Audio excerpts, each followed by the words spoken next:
سبيل الدموع سبيل مريح تنهدى يا صاحي كي تستريح وبث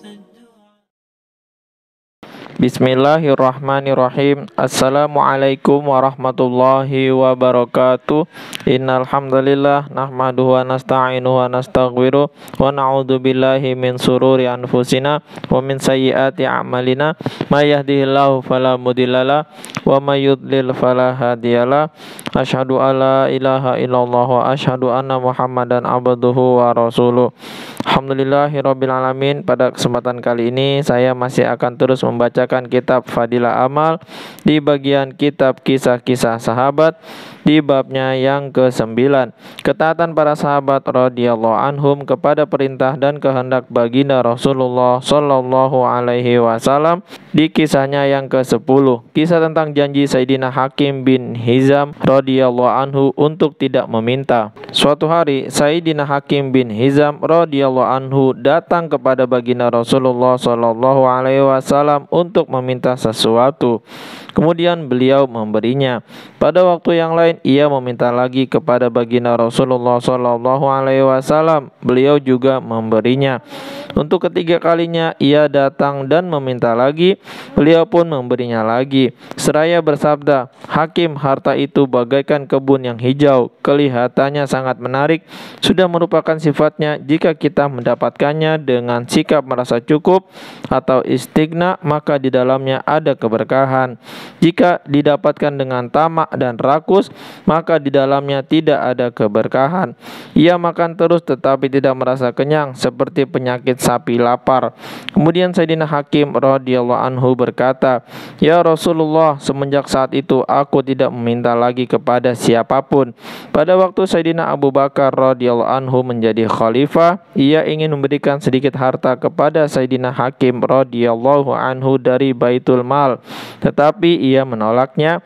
Begitu juga ketika Sayyidina Umar radhiyallahu anhu menjadi khalifah, ia berkali-kali memaksa memberi harta kepada Sayyidina Hakim radhiyallahu anhu dari Baitul Mal, tetapi ia pun selalu menolaknya. Hadis riwayat Bukhari.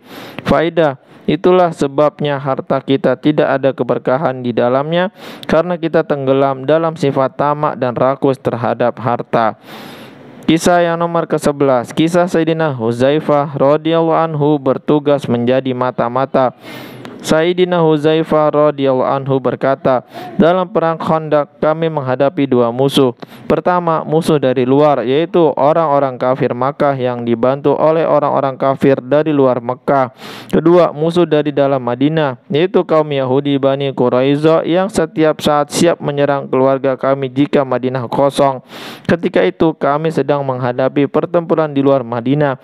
Orang-orang munafik meminta izin kepada baginda Rasulullah sallallahu alaihi wasallam tidak mengikuti peperangan dengan alasan untuk menjaga rumah mereka yang kosong dari serangan musuh. Baginda Rasulullah sallallahu alaihi wasallam pun mengizinkan mereka. Pada waktu itu malam begitu gelap dan datang angin dahsyat yang belum pernah terjadi sebelumnya dan juga belum pernah terjadi sesudahnya. Jangankan untuk melihat orang yang berada di sebelah kami, melihat tangan kami sendiri pun tidak bisa. Halilintar sangat kuat menyambar diiringi gemuruh keras. Orang-orang munafik segera kembali ke rumah mereka, sedangkan kami tinggal 300 orang yang tetap berada di tempat itu. Terhadap kejadian itu baginda Rasulullah sallallahu alaihi wasallam mendatangi kami dan menanyakan keadaan kami satu persatu. Kemudian beliau lewat di depanku. Saat itu aku tidak memiliki senjata untuk melawan musuh, juga tidak memiliki kain untuk berlindung dari udara dingin. Hanya ada satu kain kecil yang dapat menutupi anggota badan hingga ke lutut. Itu pun milik istriku. Aku duduk menelungkup ke tanah. Baginda Rasulullah sallallahu alaihi wasallam bertanya kepadaku, "Siapa kamu?" Aku menjawab, "Huzaifah." Karena dingin dan malu, aku tidak dapat berdiri. Aku tetap duduk telungkup. Baginda Rasulullah sallallahu alaihi wasallam bersabda, "Huzaifah, berdirilah." pergilah ke tempat musuh, lalu bawalah berita yang sedang terjadi di sana. Ketika itu aku sedang ketakutan dan kedinginan yang luar biasa. Namun demi menunaikan perintah baginda Rasulullah Shallallahu Alaihi Wasallam, aku langsung berdiri dan saat aku pergi beliau berdoa, Ya Allah, jagalah ia dari arah depan, belakang, samping kanan, samping kiri, dari atas dan dari bawah. Sayyidina Huzaifah radhiyallahu anhu melanjutkan ceritanya. Setelah beliau mengucapkan doa itu, rasa takut dan dinginku langsung hilang. Setiap melangkah aku merasa seolah-olah berjalan dalam kehangatan. Baginda Rasulullah Shallallahu Alaihi Wasallam juga berpesan agar aku jangan melakukan apapun kecuali melihat dengan sembunyi-sembunyi dan memperhatikan apa yang sedang terjadi dan segera kembali lagi. Setibanya di sana aku melihat api unggun sedang menyala. Orang-orang mengelilingi api unggun sambil memanaskan tangan mereka di dekat api lalu menggosokkannya ke pinggang mereka. Tiba-tiba dari setiap penjuru terdengar seruan, Kembali, kembali. Setiap pemimpin kabilah menyeru kaumnya agar segera kembali, karena tiba-tiba datang angin ribut dan hujan batu yang datang dari segala arah, menghujani kemah-kemah mereka. Tali-tali kemah mereka pun terputus, kuda-kuda dan hewan-hewan lainnya banyak yang mati. Abu Sufyan yang saat itu menjadi panglima pasukan kaum kafir sedang memanaskan kedua tangannya di atas api. Hatiku berkata, inilah kesempatan yang terbaik bagiku untuk membinasakannya. Aku segera mengambil anak panah, lalu aku meletakkannya di busurnya. Namun aku teringat pesan baginda Rasulullah Shallallahu Alaihi Wasallam agar tidak melakukan tindakan apapun kecuali melihat keadaan saja. Lalu segera kembali. Aku pun memasukkannya kembali anak panah itu ke tempatnya.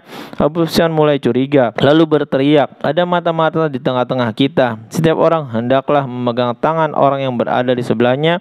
Aku segera memegang tangan orang di sebelahku. Lantas aku berkata, kamu siapa? Jawabnya, masa kamu tidak tahu siapa aku? Aku ini fulan. Kemudian aku segera meninggalkan tempat itu.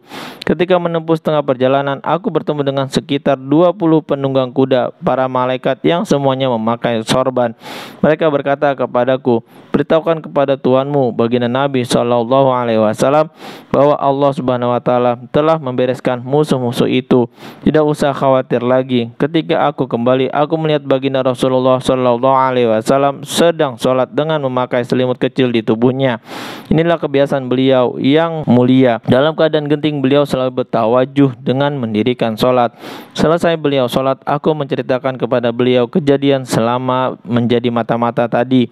Baginda Rasulullah Shallallahu Alaihi Wasallam tersenyum dan tampaklah giginya yang cemerlang.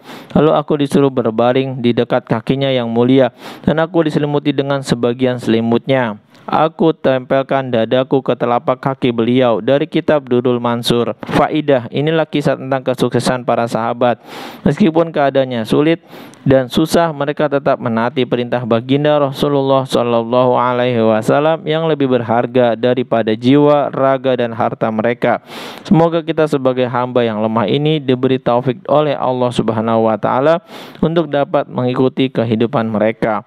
Alhamdulillah, baru saja kita memperdengarkan kisah tentang janji Sayyidina Hakim bin Hizam radhiyallahu anhu untuk tidak meminta, dan kisah Sayyidina Huzaifah radhiyallahu anhu bertugas menjadi mata-mata. Itulah dua kisah tentang sahabat radhiyallahu anhum yang taatnya kepada Rasulullah Shallallahu Alaihi Wasallam. Barusan kita mendengarkan dua kisah sahabat radhiyallahu anhum, yaitu Sayyidina Hakim bin Hizam radhiyallahu anhu dan Sayyidina Huzaifah radhiyallahu anhu. Yang pertama, Sayyidina Hakim bin Hizam radhiyallahu anhu yang berjanji untuk tidak akan meminta lagi karena mendengarkan peringatan dari baginda Rasulullah Shallallahu Alaihi Wasallam kepada Sayyidina Hakim yang mengatakan bahwa harta itu bagaikan kebun yang hijau, kelihatannya sangat menarik. Sudah merupakan sifatnya, jika kita mendapatkan dengan sifat merasa cukup, maka di dalamnya ada keberkahan. Jika didapatkan dengan tamak dan rakus, maka di dalamnya tidak ada keberkahan. Kemudian kisahnya Sayyidina Huzaifah radhiyallahu anhu yang ada kesempatan untuk menyerang musuh tapi tidak dilakukan karena ketaatan beliau kepada perintah baginda Rasulullah SAW.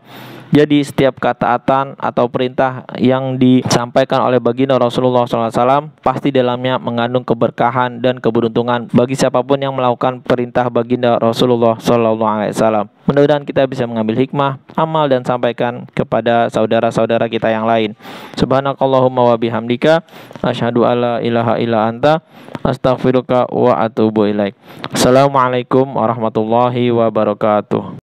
سبيل الدموع سبيل مريح تنهدى يا صاحي كي تستريح